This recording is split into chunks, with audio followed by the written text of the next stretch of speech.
thought, holy dooly, if I saw 4 guys in the bounty boat, when we left, the freeboard was about 23 centimetres, that we had 1 plank left when we set off. If I saw 4 people there and they said they were going to sail that boat to Kapang, in an open boat, I would have said, boys, you're going to die, because I'd forgotten, and all of a sudden that showed me the essence of all expeditions: planning, preparation, execution. You mitigate all the risks, you do all the training, you do all the practice, you get it all together, make sure you know what you're doing, and it's achievable, so you just go and do it. Yeah. But people on the outside think, looks terrifying. Yeah.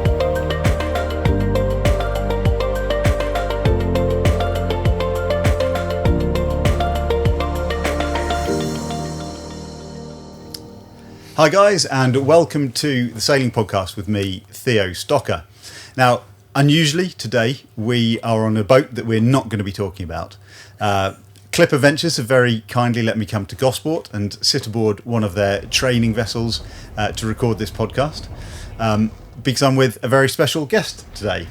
My guest today has sailed around the world in his own right. He spent an entire year living in a little shed in Antarctica. He's driven rally cars, he's flown helicopters, he has fought pirates, he's built boats, he's recreated Captain Bligh's voyage in an open boat, and he has helped countless other sailors fulfill their dreams of sailing around the world as well. He is the founder of the Golden Globe Race, the Ocean Globe Race, the Mini Globe Race, and a few other races besides, I understand. It is none other than Don McIntyre. Don, thank you very much for joining us today. Oh, g'day, Theo. Good to chat. Now, where were we going to be sitting to have this chat this morning? We're meant to be on Explorer, which is our Swan 57, which we entered in the Ocean Globe Race. And, of course, we've new motor, new drivetrain, electrical, all that sort of stuff. And I arrived this morning, and it's not quite at the stage I thought it would be at. So it's a few bits and pieces all over the place. The boat's ripped apart down below and in the cockpit and stuff. So here we are. So thanks, Robin and Clipper. Yeah. We're in. Yeah. So some lovely bright red cushions. Yep. It's reasonably utilitarian, but this is a hardcore round-the-world sailing vessel as well. Yep. So not entirely inappropriate place for us to sit and chat. Absolutely. In fact, I'm a big fan of Clipper. I think what they do is fantastic. Yeah. Now, you've had a long and varied career before you started running the various globe races that you're now running. Yeah. I'm really fascinated to find out about where that started. What were your earliest interactions with the ocean, with the sea, with sailing? What was it that sort of caught your imagination? Well, it goes right back to being about a 7 or 8 year old, and the family decides to start renting a holiday house on the beach sort of thing in South Australia, where I was born. So all of a sudden, you're in the water all the time. You're out hunting rabbits in the bush behind, and so on. So that starts diving, spearfishing, surfing, and it progresses from there, and eventually off the beach sailing in dinghies and stuff like that. It was just really entrenched. Surfing was a big thing, and then I saw a film called Crystal Voyager when I was about 15. 3 guys buy a hull and deck, fiberglass hull and deck, fit it out, go cruising the Pacific, sailing, surfing, and that was always in the back of my mind. And so it was, starting to think other boats rather than dinghies and catamarans. Then I saw a guy building a concrete boat over the back of the fence coming home from school. I thought, you're kidding me. And that started, the whole thing of reading books and learning about... I'd heard about Chichester in the media, but then I read about... Because he'd stopped in Australia. He stopped in Sydney, on his way round. Right. How old were you then? That was in 67, 5, 6, 7, only 12. Yeah, so perfect time to have your imagination captured. Yeah, absolutely. And then it went on, and by the time I was sort of 15, that's where I started. I was surfing from 11. I was surfing a long time, big longboard, standing on the back, jumping up and down, stop the bow going in. Anyway, what size what board did you have? That was Don Burford. It was a Don Burford, 11'3" or something. I'm 11. It was actually my brother's board. I borrowed his boards to start with, and then progressed to twin fins and all those little pop-out boards. Anyway, But yeah, very quickly I was enthralled about the whole thing with Robert Knox Johnson. It was in the era of the Hiscox, that was the Hiscox was like your How to Cruise book, Hiscox, you read about the Smeatons, you read about Joshua and the Long Route and Robin's book, and like you're just like, wow, this is a whole new life, And so my first boat that proper large sailing boat I built was a ferro-cement replica of Suhaili. I was 18 when I started to build that boat, and in the end I sold it a couple of years later, half built, because my girlfriend shot through, and it was too big, and I built a 29-footer fiberglass boat, hull and deck, and went cruising for 3 years. So that was the sort of transition into proper sailing boats, you might say. Okay, and the first boat that you were sailing as a kid on that beach house in South Australia, that was a heron dinghy, I think. The first boat was a little heron, $300, in a mess, fix it up, go sailing off the beach. And I think the first dinghy I remember sailing was a heron as well. So then, of course, this is typically me. Yeah. Sailing was good, but you go cruising. So we took the boat into the Murray River and the lakes, Lake Alexandrina, and the tent, esky full of food, fishing gear, all that sort of stuff. Bugger off, and so it's a little 12-foot plywood dinghy 11'6", kind of thing. I think it is. Yeah, and so I'm cruising in the boat, camping and on side and pulling it was fantastic, because I was a Cub and Scout, that had a big thing too. So you're always exploring, and then as you become a teenager and you're working and you're getting more money and stuff, that's when I got built Sky, which was a 29-foot fiberglass boat, and then when I was 78, I buggered off for 3 years, cruising the Pacific and so on, and so the world's opening up. Yeah. So where did you go on that? What was that? That was like? Out of Adelaide, went round the bottom up into the Barrier Reef, and then the girlfriend at that time, she left as well, it was Debbie, and I took out from the Pacific by myself, solo. So the first trip solo was from Brisbane across to New Caledonia, and then we went up into the Thingos, and I'd go to the backpackers and put a sign up and get a couple of girls on the boat, and so it goes. So had 3 years of fun, really living the life. And navigation was...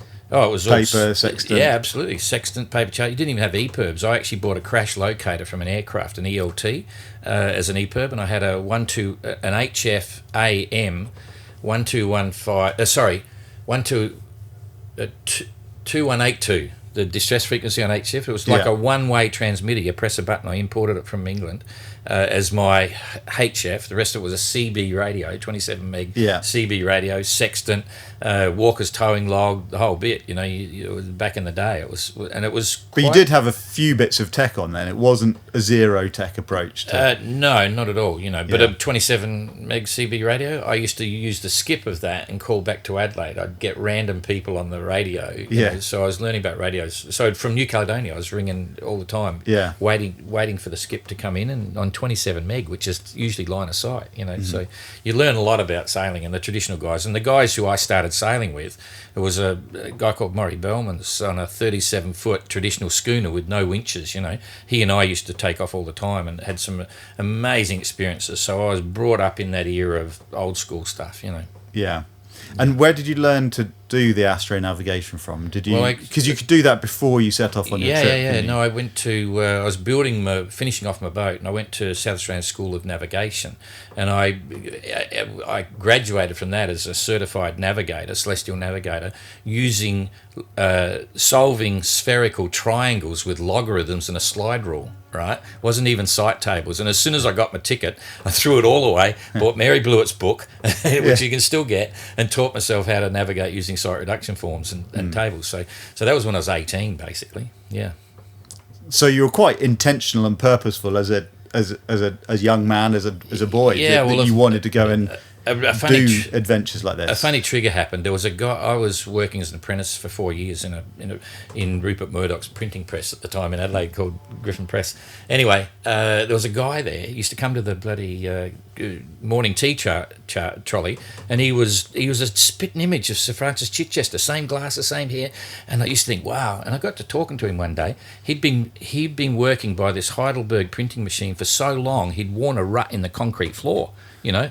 And in the day, people, what you did when you grew up a bit, you grabbed a combi and you went touring around Australia, or you took off to Europe, you know. And I thought, no way, I'm going to get a boat and go sailing, you know, because I don't want to be sitting here all my life wearing a grot in the concrete, you know. Yeah. So little things trigger your imagination, you know.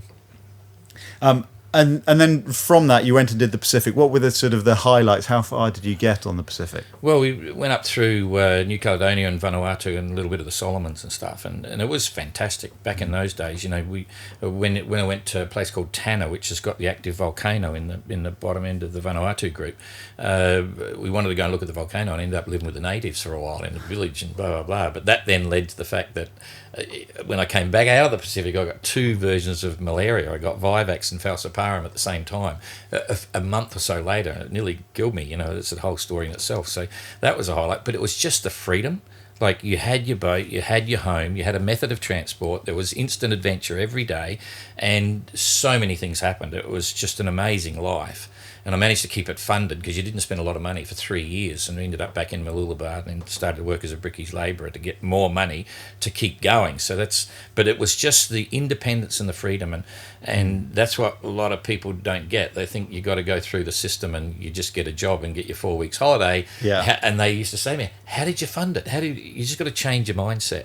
And even today, I mean, we're getting off track, but to buy a house in Adelaide now costs you $1 million, right? How are you going to get $1 million and go? And when I left, my little 29-footer, I could have sold it the day I left and bought a 2-bedroom project home, brand new project home in Hallett's Cove. Now, $1 million for a house, 50, 60 grand, you can still buy a boat and bugger off, you know. So for young people, if you want to grow up, when you get a chance, go bugger off for 3 or 4 years and you'll have a ball, you know, and then come back and get into work.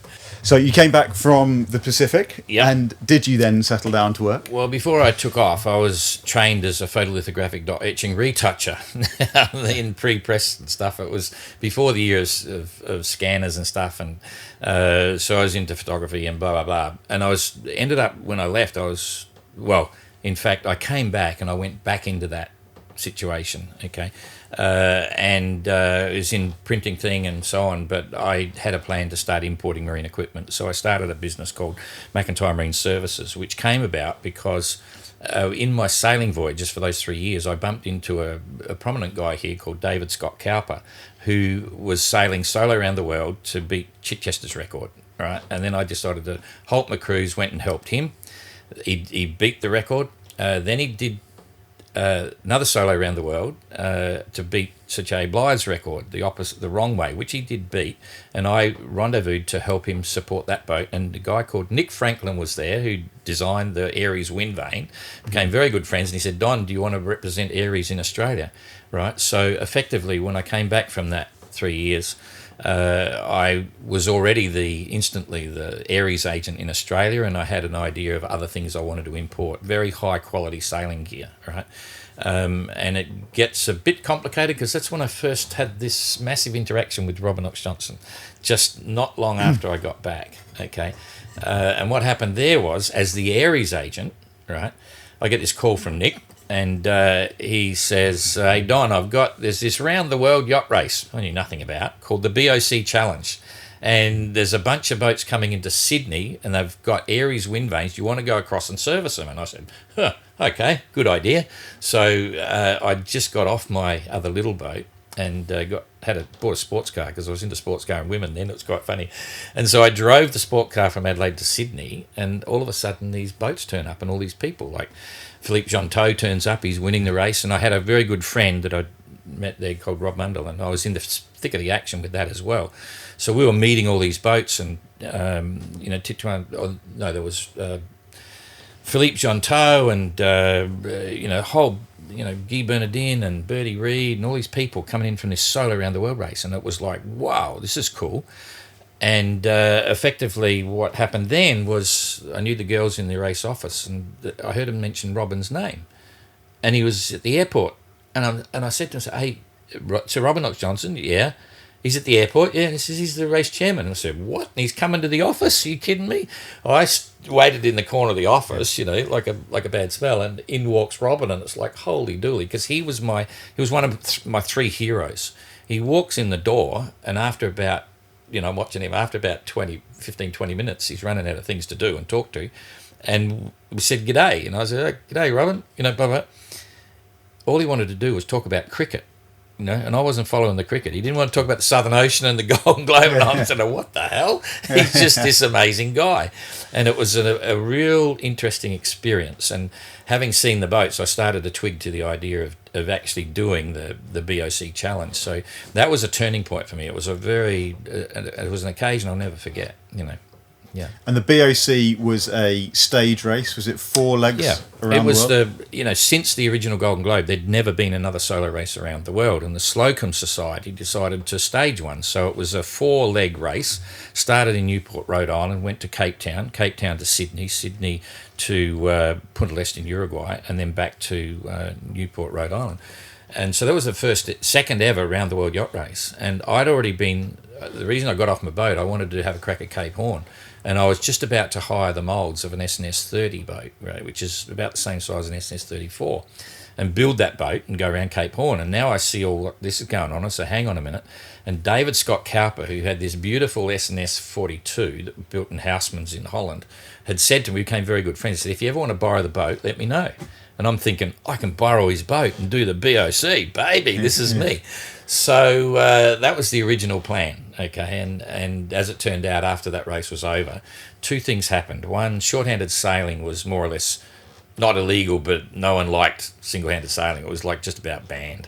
And so I thought I'll start the Short-Handed Sailing Association. Why was it looked... Well, it was the controversy about, collision rules and, it just you couldn't keep a proper lookout. And so the authorities were all a bit funny and the yacht clubs were a bit funny and all that stuff, but it was an incredibly huge adventure.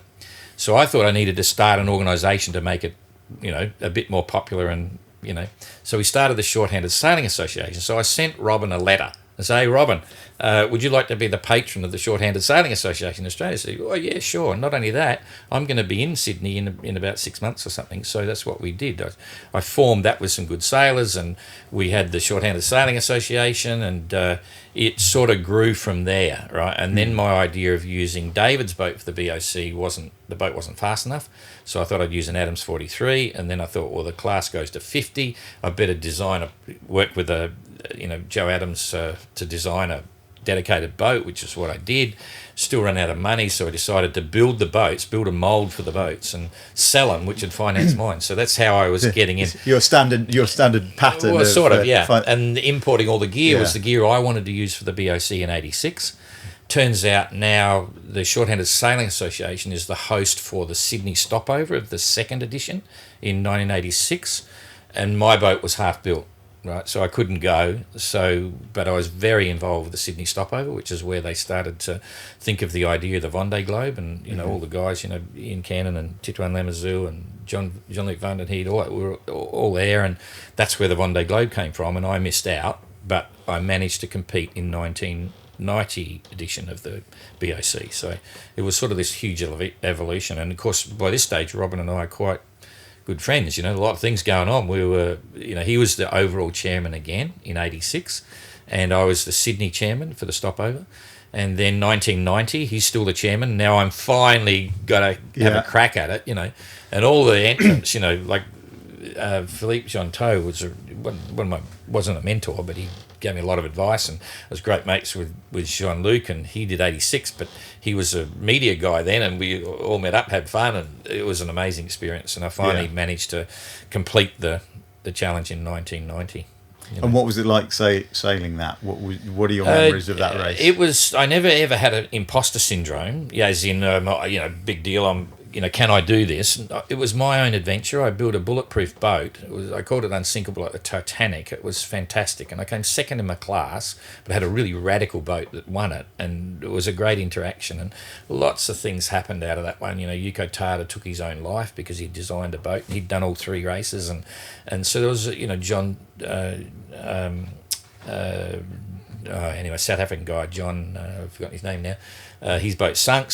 But for me...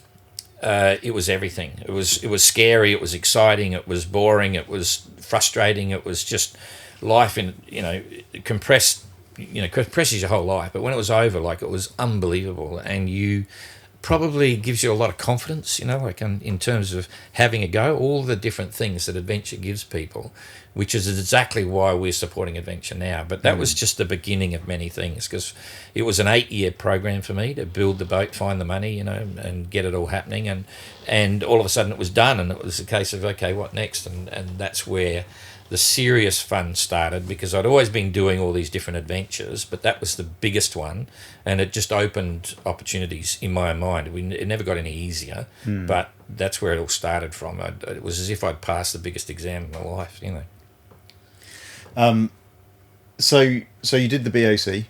Yep, did the BOC. Completed that. You survived it. Any major, no knockdowns, major dramas? Yeah, 360. Okay. Wow. I used to count the knockdowns, and in the first leg from Cape Town to Sydney, I had 7 knockdowns with the mast in the water, right? And then in the next leg, in the third leg from Sydney to Punta del Este in Uruguay, I think I had 4 knockdowns, but I had one 360. There was 3 of us that got rolled. Kanga Birtles was another Aussie in a 60-footer. He was the scariest because he stayed upside down for about 11 minutes. I went round pretty quick. Everyone was getting hammered in this. We're in a big low pressure system that was running at about a speed of about 10 knots overall. The system was running at 10 knots. We were averaging about 8 knots, so you couldn't get out of it. We were in it for like 11 days. And the swells, everyone talks about giant seas, okay? Absolutely 20-metre swells. Absolutely, with about a 3 to 4 metre breaking wave on it. So they weren't 25-metre waves. They were these hills and valleys with a big distance in between it. Like, it's just phenomenal. You can see a bit of it in my film. I made a film of that in McIntyre Knockdown. In that particular leg, you look back over the back of the boat, and it's like, holy dooly, you can see this other valley and the big swell. Anyway, so that was really scary, but that wasn't where the 360 happened. But anyway, so yeah, a lot of things happened. I broke the forestay. I was trying to push too hard to catch the guy in front, and the forestay broke on the last leg, but it all worked out okay. You managed not to lose the rig. Absolutely. Because I had a lot of double redundancy. I'd learned a lot from other people. So finishing was everything, and even my rudder shaft. The boat was designed with about a 4-inch solid aluminium rudder shaft. Built the rudder, everything like that, and I looked at it and said, "No, let's build it again in stainless steel." So I had massive, massively strong thing. But I hit a whale in leg 2. I whacked a whale from about 8 knots to a dead stop. And geez, I was, all these other little things would happen when I was very happy to have a very strong boat, because you had to finish, Yeah, and you did finish. Yeah. And did you come second overall in that? No, second in my class. Second in your 50-foot class. yeah. It was 153 days, 23 minutes or whatever, something like that. Yeah. Significant amount of sailing then. Yeah, and it was fantastic. Yeah. It was really good. Yeah. And from there you had a boat that was sort of pretty bomb-proof, and I think then you thought, why not go to Antarctica? Well, yeah, all these other people had been a real interesting looking at what happened. A guy called David Lewis, a lot of sailors know, Kiwi guy that sailed in the first Ostars and sailed little boats around and did all the Pacific navigation. But he spent a lot of time in Antarctica, and I used to read all about his experiences and thought, wow. His boat was Icebird? He had Icebird. That was the 36-footer, and that was crazy. I mean, the book is nuts. There was how would you call it? All the adventure of that trip was all his fault. But he'd just get things and go. He'd store his kerosene in glass jars, suspended in space by rope so they didn't smash in the boat. But the boat gets rolled over, dismasted, but he kept going. He's like Robin in the Golden Globe. Robin should have given up 10 times, and he didn't. Yeah. And David Lewis was the same. He was an amazing guy. And so then he built, the bigger boat, and he got some support from Dick Smith Food, and he went and did a trip to Cape Denison and a few other spots, and then he overwintered in the boat. They froze it in the ice, and it was like, wow. And so when I did the BOC, Antarctica's just on your right. You're basically circumnavigating Antarctica. And I thought, wow, that'd be cool. So for sure, when the race was over and we got the boat back to Australia, I grabbed 200 teddy bears, 3 other guys, and we did the expedition to Commonwealth Bay in Antarctica, which was one of the highlights as well, because when you go into Antarctica for the first time, there's no one to rescue you. You're on your own, and you see all these new sights and sounds and icebergs and pack ice. It's really scary, and it's like amplified. The experience is amplified because you're totally isolated in this. It's on another planet. and that was incredible. And we went there and we raised money for Camperdown Children's Hospital. People paid us to take the teddy bears, and we took photos and blah blah. I wondered where the teddy bears came into. Yeah. No, we raised about 20 grand, I think, for the local children's hospital, and it was quite fun because you sent back photos with, or did when we brought them back, with seals and penguins and all that, and we saw the historic site. And when I was there, I was thinking about Mawson and the boys, and thinking, "Jeepers, you could come and live here," And so I was. That was one of the early Australian Antarctic explorers. Douglas Mawson is a very well-known Australian Antarctic explorer and so on. He was with the other, Scott and so on, Shackleton there and bits. Anyway, so I decided when I was there, I was still trying to do the next BOC. I had a boat half built. I built the deck and bits and pieces, but I couldn't get the money to finish it, so we scrapped that and said, bugger it, we'll go back and live in Antarctica. So that's what we did. It took 2 years, year of planning and a year of preparation and stuff, and I bought a bigger boat, another BOC boat, a bigger one as an expedition boat, and we put 5 ton of equipment on board and sailed there back to Antarctica, built the box, strapped it down to the rocks, and the crew left us there for hopefully a year, but we had enough to survive well for 2 years and survive for 5 years or something if we really got stuck and they couldn't get us out. So, and that was just next to Mawson's original hut that you'd found still standing. We put our hut 400 metres away over the top of a ridge, so it didn't give visual pollution, because sometimes tourists came in there, and we were on our own. And it's the windiest spot in Antarctica. Like the wind, it's renowned. It was declared as the windiest spot on Earth at one stage, but so the wind was horrific. This little box, 8 foot by 12 foot, chained to the rocks. That was our world. Totally isolated. No one during probably 5 months of the year in the thick of winter. No one could rescue. The President of the United States said, "Go rescue the McIntyres or take them out. We don't like them there." They couldn't do it because the weather's so extreme. So it was that was my dream of trying to get somewhere where you are completely isolated without EPIRBs and all that stuff. You're on your own, and it was an amazing experience. And it's on YouTube. It's called 2 Below Zero. We filmed it, and my wife at the time, Margie, had a really hard time, with the whole experience. But overall, it was just stunning. Yeah. What was the sort of psychologically? What was the experience like of that degree of isolation? Because you're not just. Was it sort of claustrophobic as well, because you sort of relied on being inside this little box to survive, or it wasn't even the isolation. Yes, we were on our own, but we did have an Inmarsat-M satellite phone. We were running a schools program, but it was the fear, really, the constant tension, because it was like building a boat and you don't know whether it's going to last the first storm. In the first big blizzard we had, the whole hut was wobbling and thing, and we had to put extra supports and so on, because you're talking winds of like 120 knots, and things like that, and so we were always prepared for the hut to blow apart. We had extra survival gear outside, and in the end the hut proved to be really strong, and it stayed there for 4 or 5 years before we took it out, but we didn't know that at the time. So there was that pressure, and certainly for Margie it was tough. It was really hard, but for me it was hard watching her what she went through, but it was mind-boggling.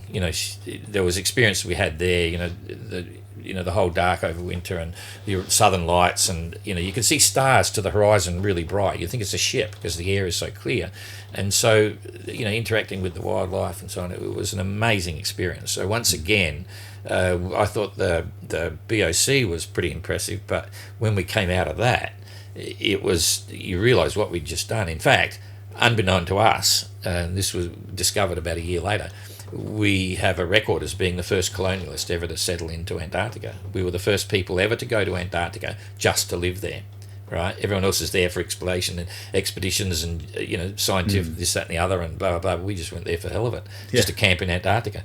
And it was really fantastic, quite something. Yeah, that sounds incredible. Yeah, wow. It was, yeah. There's not many people have done that. No, it was really quite interesting, and the funny footnote to that was, during the last part, I thought I wouldn't mind staying there by myself for a year, right? So secretly, I got the boys coming back to pick me up to put extra supplies on the boat, and I didn't tell Margie, but she found out towards the end that was my plan, and because I told her, that's right, and she said no way, she was going to drug me and pull me out. But in the end, I thought it's not a good look for two of us not to go back together. Yeah. But I thought it would be a hell of an experience to go there and just get rid of all the clocks, all the connections and stuff, and just live there for another year of isolation. But anyway, didn't do it. You tempted to give it another go? No. And the only reason I say that now is because life's changed now. I'm 71 and you only have so much time. And most of these things you do take about 4 years, and I've still got a lot of things I want to do, Yeah. So yeah, been there, done that. So, but Antarctica was a big part of my life after that. I did 22 seasons in Antarctica. Because you went off and bought a sort of a scientific exploration boat then. Well, yeah, I had a plan to rebuild a boat called Antarctica, which was built by Jean-Louis Attain, a French guy, a really well-known French guy. And I'd seen the boat and thought, I could build a 120-foot sailing icebreaker with an airplane. We'd slip in the back on a container. And I got together with Ian Murray and Andy Duval, the America's Cup guys, and to design a beautiful boat, another one. And then I thought, before I build the boat, we're trying to build the model, I better go and see the boat again. And cut a long story short, when I contacted John Louis, it was for sale. So better have a look. I did, and a lot of things happened from there. But at the end of the day, I didn't buy it then because he put the price up. So I left it. We got a ship, right? Yeah, with Dick Smith in Australia, Dick Smith Foods. They sponsored us, and we bought a 36 metre, 600 tonne ice breaking ship in Finland called Tutka. Because the other person that was a big part of my life was Jacques Cousteau. Right, I was scuba diving when I was 15 and doing lots of stuff, and so we built a ship that was probably a lot better than his ship. So that's where it started. We sailed it back across the Atlantic and Pacific and New Zealand, built a helipad, and got the same helicopter, Hughes 300. Learnt to fly that a bit, and then. Did you learn to fly a helicopter for that expedition? Yeah. And then put all the dive gear on it. Your 5-man recompression chamber, nitrox compressors, and you name it. I mean, it was just an amazing ship. Anyway, we had 4 years of crazy stuff. We took it back down to Antarctica. We supported other Antarctic expeditions. Got pulled people out. We brought rubbish out. We were chartered by the Antarctic Division to take a party in and work on Mawson's Hut, and it was really cool for 3 years. And then Dick was getting a bit tired on that because it was costing a lot of money, and the last year we were on our own, and we ended up treasure hunting up in the Philippines with a very wealthy guy, same age as me, and he was a billionaire. And he saw the boat and said, hey, we want to go and do some work up in the Philippines, treasure hunting. And so we teamed up and was working with the Philippines government, and we didn't find what we're after, but that was an amazing experience as well. And is that where you ran acrost the pirates? Were they pirates or terrorists? No, they were the MPA. Yeah, the island. We were working out of Legazpi in the Philippines, and there was a particular bay where we had to do things. And boy, this is there's stories everywhere. But the long and the short of it was that on that island there was a group called the NPA, and they were declared as a terrorist organisation by the US government just as we were arriving. So what did they do? They went and attacked the police and the police station and got weapons and stuff and killed a few people, and then that was as we arrived. But fortunately there was a scuba diver, interesting guy, that ran all the hotels and the trucking companies and the transport companies, and his sister was the importer for the whole of the Philippines of the San Miguel beer, right? And she was paying protection money to him, and that's how they did it. The NPA weren't after rape and pillage and this, that, and that. They were always just against the government and the police and the authorities. It's a bit of a long story. So anyway, when we got there, everyone knew we were there treasure hunting, and we were working with the Philippines government to find this ship.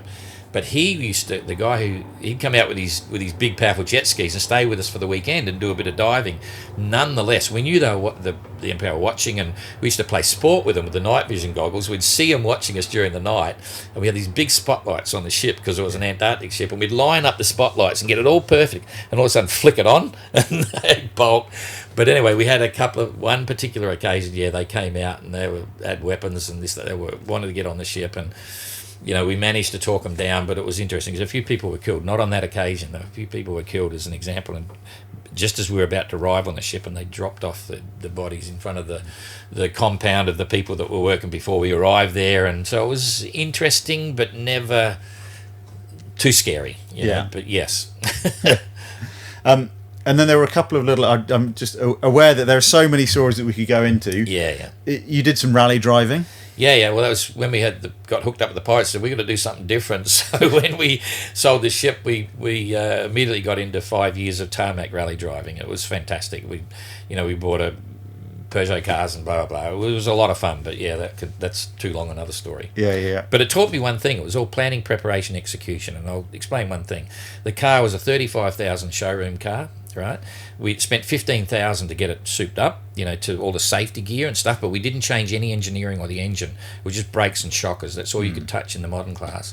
3 years later, we're knocking off regularly. We'd finished the five-day Targa rally in Australia, and we had something like about 15 Porsches behind us. Some of them costing 300,000. And you're in what, a Peugeot 206? I'm in a Peugeot 206 GDI 180, right?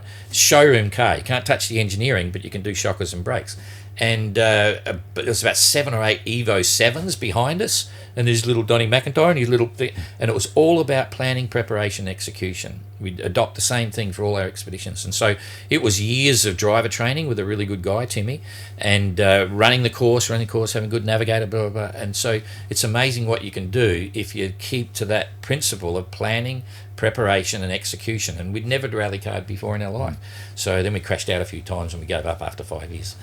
So and you decided it would be safe to go off flying a gyrocopter? Yeah, well, that was another thing. I where that came from was I was actually I was building a 50-foot 40-ton ice strengthened 360-degree rollover expedition boat in China. Okay.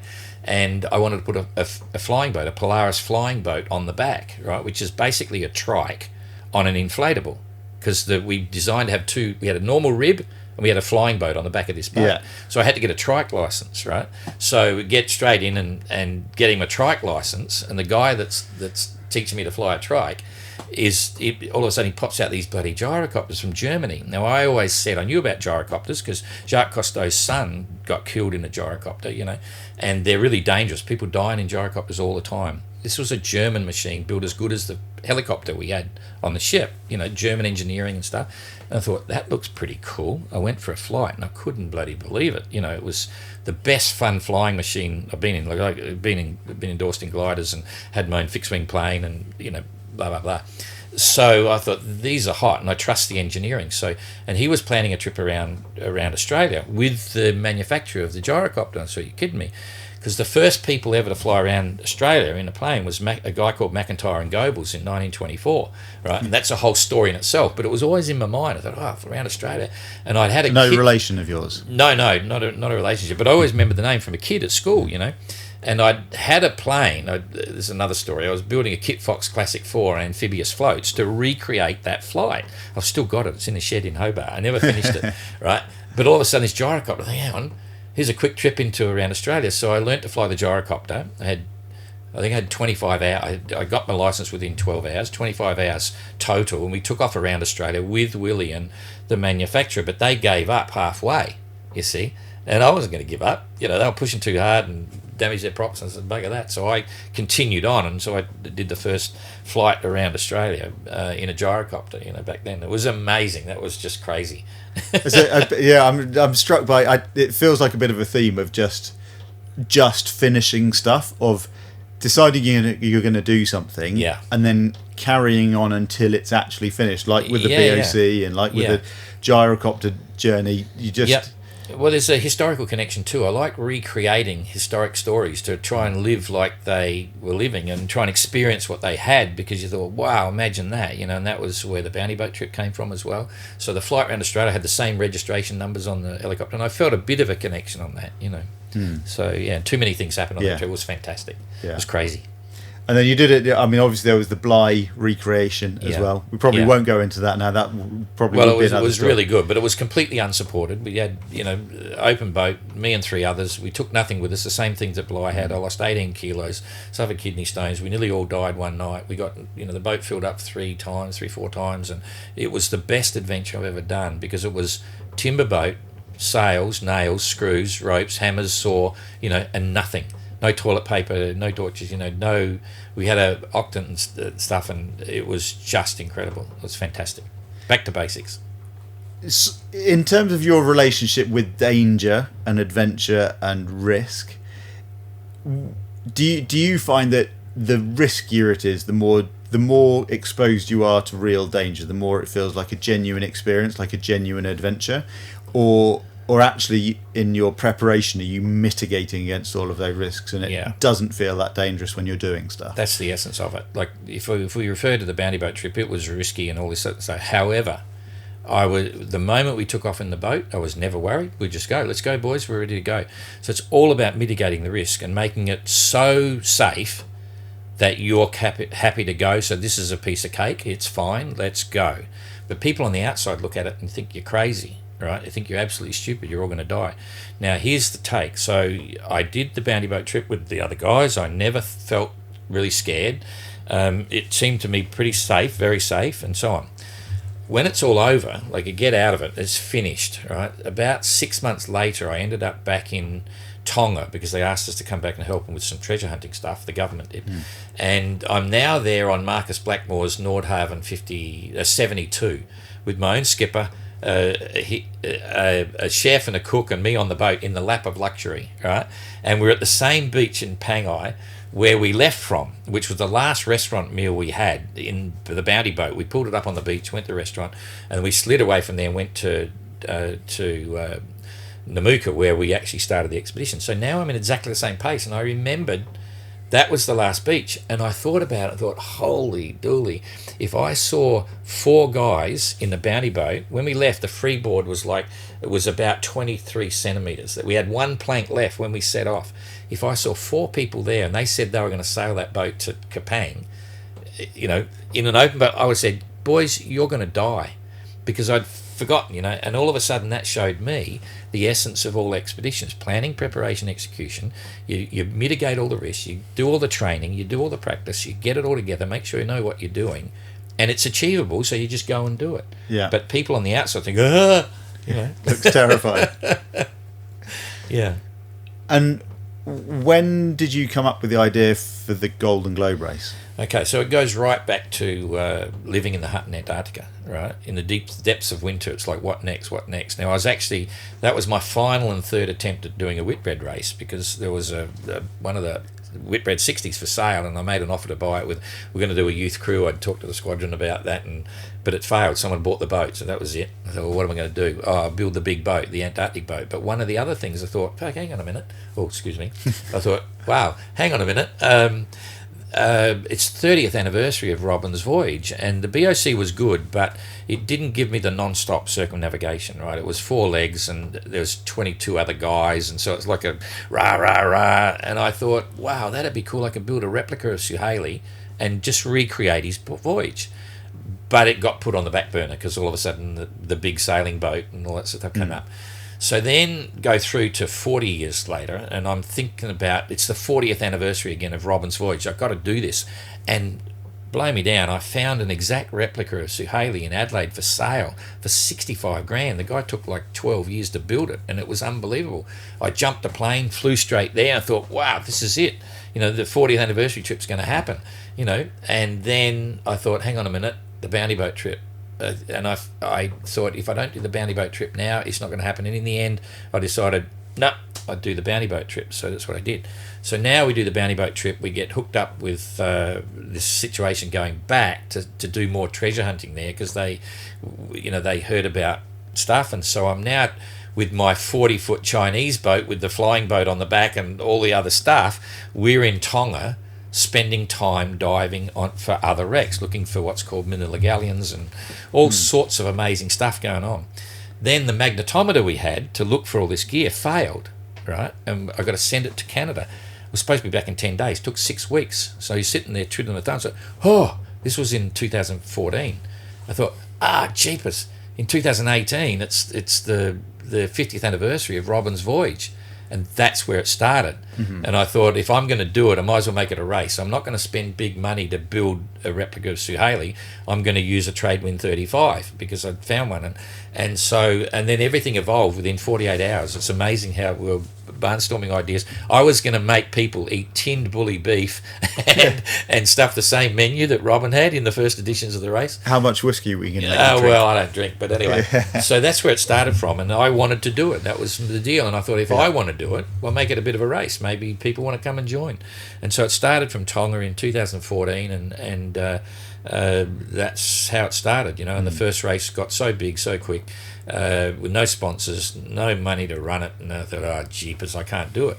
And so we had to sell our first house to support the race, and all that sort of stuff. So but it was fantastic.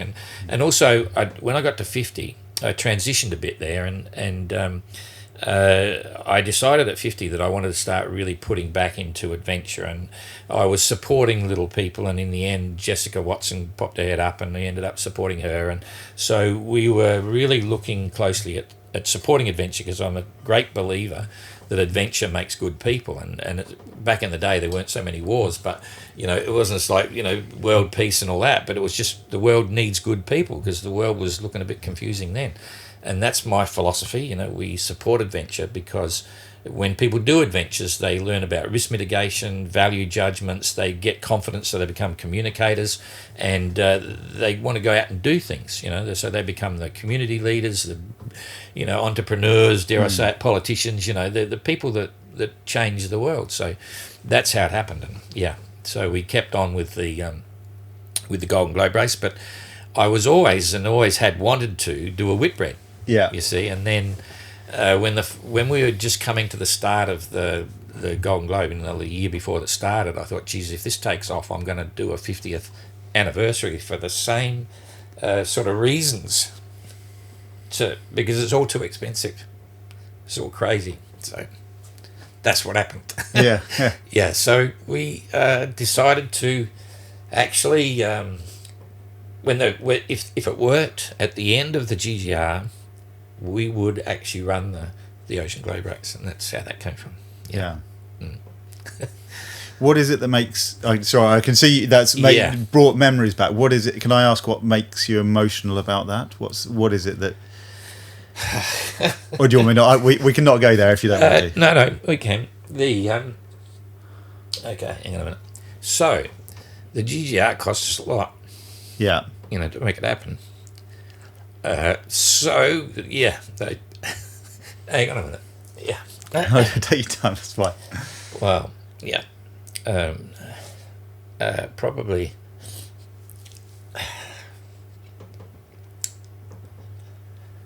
Okay. Now, I gotta try and explain this. So, yeah. So the GGR was fantastic, and I think those that have actually seen the Voyage of Madman probably got it, that it cost a lot, to make that happen. So then we decided to, do the OGR, which was again fantastic, and that's what we wanted to do. So that was a reflection. But for a while there, we're thinking, do we really want to do it? And in the end, we said, yes, we do, because that's what we want to promote. And so we went into the OGR pushing boundaries again, like really working out what is going to work and what not. But on the pure premise that, there was nothing else like it. There hadn't been, the Whitbread had evolved into being completely professional, and real high tech. And the only way you could actually do it was to reinvent the wheel, go back in time. So we did, and we created an event similar to the GGR, sextants, paper charts, all that sort of stuff. And it was hugely successful, and it was absolutely fantastic. I mean, what can I say? I mean, people were living their dream. And in the beginning, there was plenty of controversy and plenty of issues with entrance and so on and so forth. But I said to them, so just pull your head in and get into it. And sure enough, by the time they got to Punta del Este in Uruguay, every one of them, every skipper, every crew member was coming, Don and Jane, this is fantastic. We've been living the dream, of what's going on. So that was pretty good. But still no sponsors. That was kind of interesting. So then we did 22 edition of the race, and that was looking pretty good. And now we've got the third edition. It's actually a fourth GGR, but the third one for us. So that's rolling, and we've got the second edition of the Ocean Globe starting in the end. And then once we got the Ocean Globe going, a few things happened, because I always wanted to do a little boat journey, right? And when I'm running these races, I feel as if I'm a talker but not a doer. And in my heart, I'm a doer. So that's where the Mini Globe race came from as well. In 2019, right on top of COVID, I saw a window where I had a year off to sail across the Atlantic. And I thought, if I'm doing it, someone might want to do it, and that was the whole news story about the Mini Globe. That's such a repeating theme, that you've had a good idea, and then you've sought to share that with people. Whether that's importing marine equipment into Australia, you go, well, if I want it, then somebody else might want it. Yeah, exactly. And it seems like you've done that again and again and again, and it's taken people with you each time. And I question my own emotion on this. It was quite interesting. It doesn't usually happen to me, but the GGR was really groundbreaking in a lot of ways, and it was very difficult to do, but it was hugely successful. And it was, we look back on it now and so it was worth every cent, that we put into it, blood, sweat and tears, and it set a benchmark. So now we still trying to find sponsors and stuff like that, which isn't happening for whatever reason. But we look at our 3 races now, and a lot of people are starting to get it. They understand what it's all about, where it's all about people, humans doing their own thing. It's not about money. It's not about technology. It's just bringing it back to reality. And it's probably even more relevant now with AI and all the rest of it. And it's not the money that wins races. Yes, these adventures cost money. You still got to buy a boat and things like that. But you make of that what you will. So it's an interesting time in life, But we're all the people that are involved with the events, and not just Jane and I. We got a lot of volunteers involved and stuff like that. It's quite unique. Yeah. So I caught up recently with Ertan Buscades, our good friend. Ertan is going to be entering his 3rd Golden Globe race. Yeah. He didn't complete the first 2. He's determined to complete this one. Yeah. Tell me a little bit about this event. So tell me about the Golden Globe race. What are the sort of the basic rules of the event, and why you've chosen those rules? Yeah, okay. Well, first of all, you're in a very simple boat, 32 to 36 feet. It's got to be a full keel boat with a rudder on the trailing edge, and it's got to be minimum 6,200 kilo displacement, and it's got to be designed before 1968. It's got to be a female glass moulded production boat. So it's like the original Golden Globe race boats, similar a little bit to Suhaili and so on. Then no technology if it wasn't around. And you've gone for boats like that because they're sort of authentic to that time, but also they're solid. That was the big thing. I know the Southern Ocean, and I've seen what it can happen there, and I figured, well, okay, boats that are getting wiped out, the hull structure should be good. You don't want to get into a life raft in the Southern Ocean. That was part of it as well, because those early production boats were just built like a tank, Yeah, they laid up as thick as if they were building in phenomenal, wood. And so to let them in, I knew liability was going to be a problem, and it always is. People said I was nuts for running the race, because if something happened, it's coming back to us. And so they're a solid boat, and that proved to be true. So they're the boats. The event, it's only 1968 technology, no GPS, no satellite phones to call family and friends, paper charts, towing logs, no modern sails and all that sort of stuff. We don't even allow friction rings, you've got to have blocks and pulleys and stuff. So it's really back to basics. No desalinators, you've got to carry your water and it's tough, but everyone that's ever done it comes back and said it's amazing because they have a real reason to do it like they used to. They count lighthouse flashes and they feel at one. They don't. It's not easy to get weather forecasting, which is. But you shouldn't be down there if you couldn't read the weather anyway, And so it really feeds back to the entrance big time. And now it's interesting. It's only been from 18 to now. So let's say it's about 10 years. It was 8 to 10 years. Things have changed a lot since then, just over the last 10 years, and it's even more relevant today than what it was back then, because technology now is just nuts. And so, we've already got 13 entrants signed up for 2030, right? And they really want to just do this. They know it's going to be hard, but it's back to real seamanship and it's back to real human skills. And it's relatively basic, isn't it? You're on a boat, you're going in not quite a straight line, but it's a continuous line all the way around. Yeah, absolutely. And it's just you and the boat each day.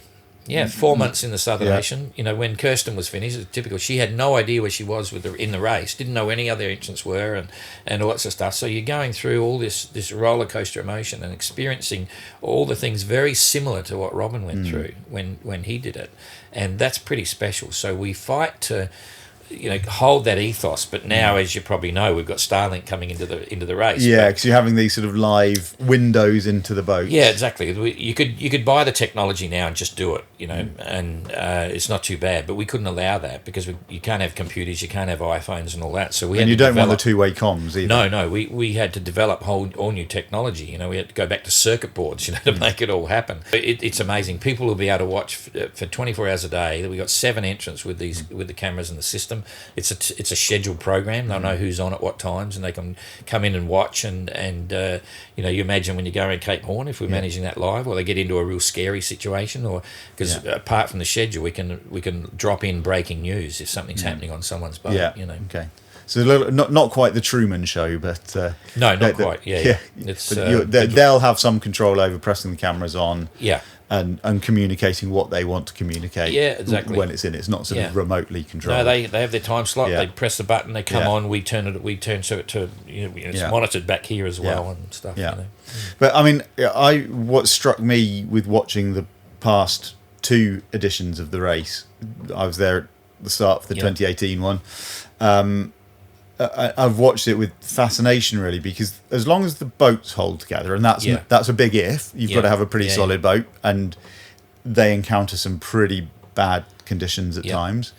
But as long as you can keep the boat together, the weak point, not the weak point, but the challenge is actually for the person. It's a psychological and mental, emotional challenge to keep on going. Often, I think that your thing about just keep on going, just get to the finish. Yeah. What do you think it actually takes for your competitors, the Golden Globe race sailors, to say, because they're sailing for 7-8 months in more or less complete isolation. They go to once a week phone call, don't they? Yeah, I think.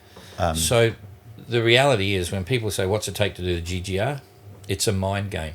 It absolutely starts from there. If you're not completely committed to doing it, this, that, and the other, you could be a good sailor, you could be a hardy sailor, you can know what to do, this, that, and the other, but if your mind's not there, you'll never do it. And that was obvious with Robin as well. You know, when he went round, he should have given up 10 times, you know, but he kept going, and he managed to keep the thing together. And, you know, I mean, we see a lot of things within the entrance and what happens in the race that don't even make it into the real world. You know, it's pretty brutal. And some people, in terms of the emotions and the responses that they go through, seriously challenged. You know, seriously challenged. I mean, there's stuff that might come out one day in a book, but we'll see. But you know, even the Donald Crowhurst stuff. You know, that the whole thing that he went through, every edition that we've been involved with has evolved with similar situations, right? Without going into the detail, But yes, it's a mind game. That's the first bit, you know, and then you just got to put up with it. And this is something a lot of people don't understand as well, that it's a race of attrition. You know, you're never going to see, you know, 80% of the boats finish the Golden Globe. It's not going to happen. It's too demanding. It's too hard. It's too ugly. It's really a horrible experience in many ways. But at the same time, it's the ultimate experience for many people. Not everyone, but to get to the finish in the GGR is like a wow moment, because you just got to think about what they've done and think, holy dooly, you know, and, you know, there's nothing like it. There is nothing on the planet like it, what they got to go through. I've heard you say before that there are wrong reasons to go and do it and right reasons to go and do it. Yeah. What are the either the motivations that will leave you wanting, and which ones are what are the right motivations for going to do it? You know, there's an interesting thing here, and I'll put it to you like this. In the first GGR that we did, you know, in 2018, the group of sailors were really interesting. They were, all of them were unique, right? They had this electric atmosphere. They were doing something for the first time, even though it was the second time.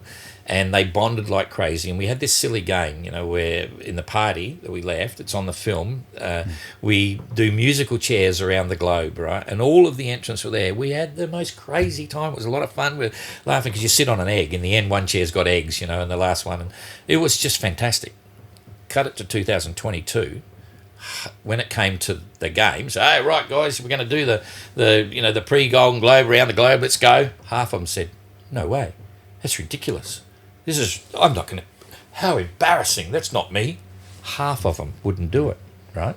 So see how it was different to there?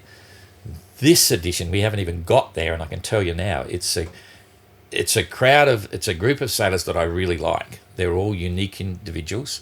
They've all got an interesting backstory. They're all preparing their boats really well, and they're all working really hard. It's a completely different group, right? Social media is really important for some of them, right? And they're there for different reasons. And so I'm waiting to see, though they probably won't see this before, I'm waiting to see how many of them come and play the game, right? Because it's a different sort of group. And if you are watching this before you go, just in case it goes out, make sure you play the game if you want to win. Yeah, okay? Exactly. So anyway, but I just had a thing where, okay, I'll explain the rule. For the first time ever, we thought, we've got a lot of things that are on the boat that are sealed, security sealed, like the desalinator and emergency GPS and stuff. And I thought about a year ago, so we'll let them put a computer in, right? Just because if they stop somewhere, it might be handy, right? So then what's evolved is all of a sudden they've got all these other things they want to put in the sealed because we might stop, right? And then the language changes for when we stop. And I realised a couple of months ago, I started to watch it and I thought, hang on a minute, half the fleet are planning for when they stop. And I thought, this is rubbish. And I just cancelled it about a week ago. I said, everything's out. There were no computers in 2018, none in 22, so I've now banned all that. So you can't take anything in this thing. There was words. How did that go down? Well, I got tipped off that there was going to be there's a bit of a GGR union, and I was going to get a letter, and they were going to demand certain things, and I just went back. And the reason we're doing it is because I know you got to be careful what you wish for, and the GGR is a mind game. And you imagine going around the world in the GGR now with a computer sitting there for when you retire. It's on board the boat. And I thought, hang on, I made a big mistake letting that computer on board. I just cancelled it. They're cracking up. There's a whole bunch of them that are just saying, I got to have a computer. I got to be for when I stop. So sorry guys, it's finished. Yeah.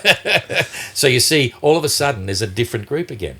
And yet the GGR is a mind game. Don't get me wrong, there's a bunch there of purists and blah, blah, blah. But it's the psychology of what's going on. So what is the mindset that will get you all the way around? You have one focus. You have only one focus. You prepare your boat. You forget about all the other stuff, right? And you're going to make it to the finish. You got to just be focused. And you can't start thinking about when you retire, right? You got to think about what you're going to do to keep going. So...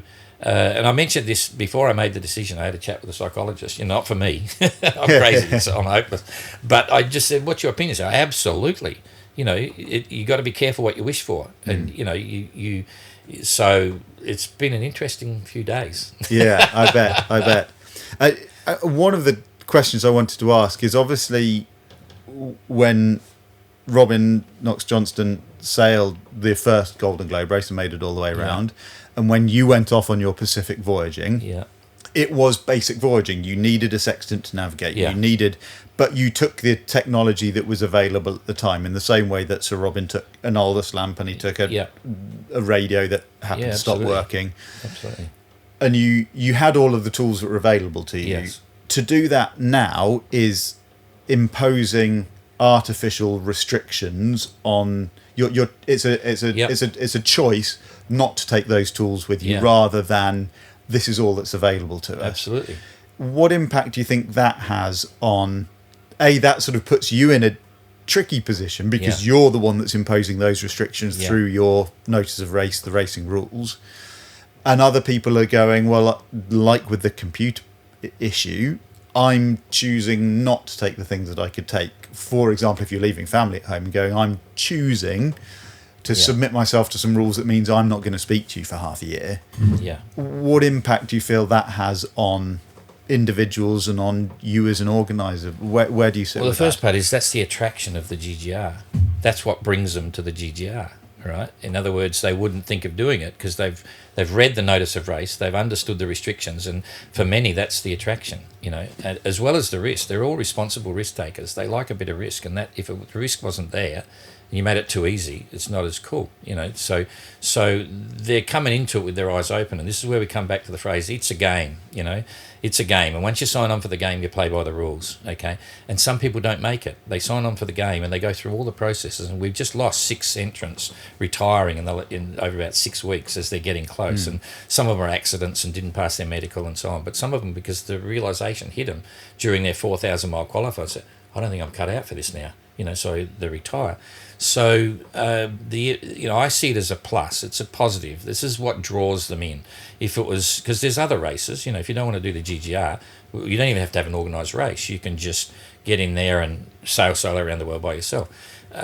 But that's the attraction. That's what they want to experience. They want to see what they can take. And I talked to all the entrants, and a lot of them, there's 2 common phrases. One of them, they don't know what's going to happen. They don't know what it's going to be like, but they want to experience it. And the second one is they like the fact they can do it in an organised structure within the event where we give them critical safety checks and personal challenges before they get to the start, because we want to have as many people at the start that are seriously focused about finishing and not so many people retiring. Yeah. We don't want to have a fleet where they say, oh, I'll enter and do all the parties and when just give up and say, oh, well, I tried. We don't want that. Yeah. So, yeah. And how many, I won't ask you to put money on who's going to win or how many you're going to have at the finish this year. It's really impossible to say. But I think this is a really good fleet. I think each edition they get to reflect on what happened in the previous editions, and so they know what's coming. And we're getting tougher. We're holding the line pretty heavily. We're not after a quantity fleet, we're after a quality fleet, and that's proving to be the case. As for finishes, well, before I give you my estimate, you can have the best prepared boat and the best skipper and the best crew and still have bad luck. But I would hope that we're going to see better than we ever have before. The best we had before was 5. I would hope to see about 8. Maybe. So let's keep our fingers crossed. And but it's the beauty of an unscripted adventure. And my personal definition of any adventure is that it's any activity with an unknown outcome, and no one can know what's going to happen in the GGR. And the difference with like the Vendée Globe, they go out there and they zip around in a couple of months, and it's a real spectacle, and it's a real fantastic race. I love all of that stuff. Don't get me wrong. But when they see the little boats, our little GGR boats heading out there, I'm sure that a lot of them people think, wow, I wonder how many we're going to see come back. And wow, I wonder what's going to happen, because, things happen. And fortunately, everyone's been safe. Everyone's been safe so far, So fingers crossed. Yeah. We started this conversation with you building a ferro-cement replica of Suhaili. Seems funny now, eh? And you set up the Golden Globe race to sail around the world in the wake of Sir Robert Knox-Johnston. Yeah. Are you going to do the Golden Globe race at any point? No, I can tell you, I can clearly say no. What happened was, in the beginning, when I couldn't do 2018, I thought for sure I'd be doing 22. Then the OGR came along, right? And then once the OGR came along, I also started to think about my little boat trip, and circumstance wouldn't allow me to do the 22 race anyway. We still had no sponsors and had to sell another house and blah, blah, blah, blah.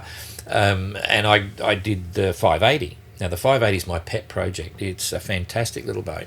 So I'm now racing across the Atlantic in boat number 1, Trekker, solo, and I finally get my little boat journey happening. And I had an amazing thing going on, because I was planning at the end of my Transat in Trekker to build a new boat. I've had a new boat designed back then in 21. It's a 9.8 metre boat, right? It's going to be a Globe 980 to do a solo trip around the world. And during the course of it, so I had to build the boat. So that won't be a mini Globe race, that'll be a smallish Globe race. Well, it didn't happen, and I'll tell you why it didn't happen. I've still got the design, but I haven't released it yet. Everyone wants to know what it is. But anyway, so halfway across, I realised for the first time in my life why I do all these different adventures. It's because I wanted to prove something to myself. Because all of a sudden now, at that stage, I think I was, I don't know, must have been 68 or something. I thought, I don't need to prove anything to anyone anymore. let alone myself. So I don't need to prove anything to myself.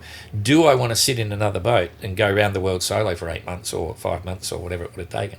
And I thought, I don't think I want to do that, because I was really enjoying sharing the whole thing with Adventure and all our events, and I was really enjoying people, and time's compressing. I still want to do things, right? I don't like talking all the time. I'd rather be doing. And so, so the GGR's off the agenda. And during the course of the... this is funny. During the course of the mini globe race, I finally decided what I want to do, and I want to row solo across the Atlantic, because everyone's doing it, right? And so, it's become a sausage machine again.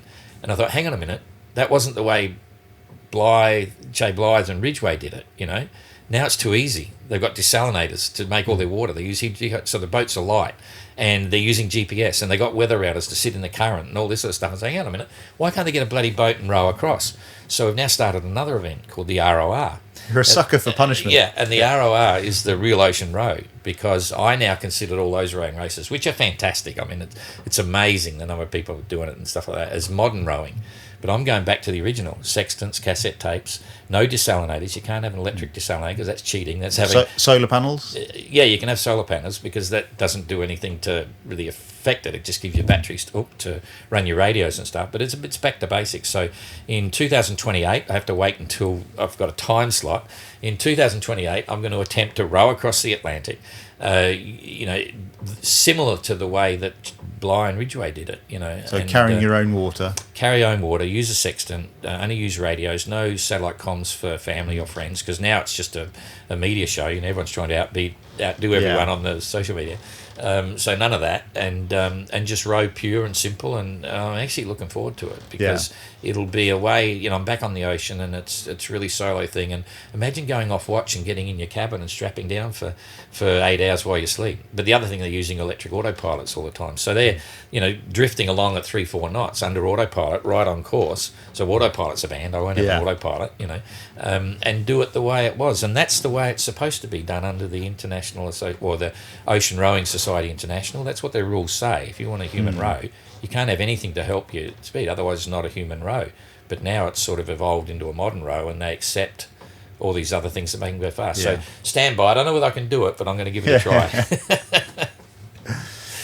So one last thing to prove to yourself, then, maybe that you can. No, that's just fun. Yeah, just for fun. Yeah, has that changed then? That your motivation's gone from having something to prove to just enjoying yourself? No. It's still proving something to me. This is the beauty. I was really missing because the last one I did was in 21 when I did the mini transat, right? Yeah. In the race, and I've been trying to work out what it is, and it was actually Jasmine Harrison, which is who's a swimmer and a rower and a sailor, right? She did the mini globe race. Yeah. She got a boat, and she had swimming records, and she was the youngest to row across the Atlantic and stuff. Anyway, she turns up in St Helena in the middle of the MGR race. No one had ever swum around the island, right?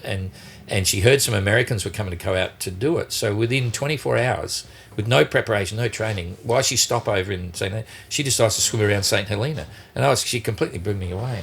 And I've been thinking about rowing for a long time, and the event and all the issues of stuff, but I wasn't going to do it. So I didn't want to start the race. We'd held on to the URL and the bits and pieces for a year or so, and I thought, oh, bugger it, I saw Jasmine. I thought, how could she do that?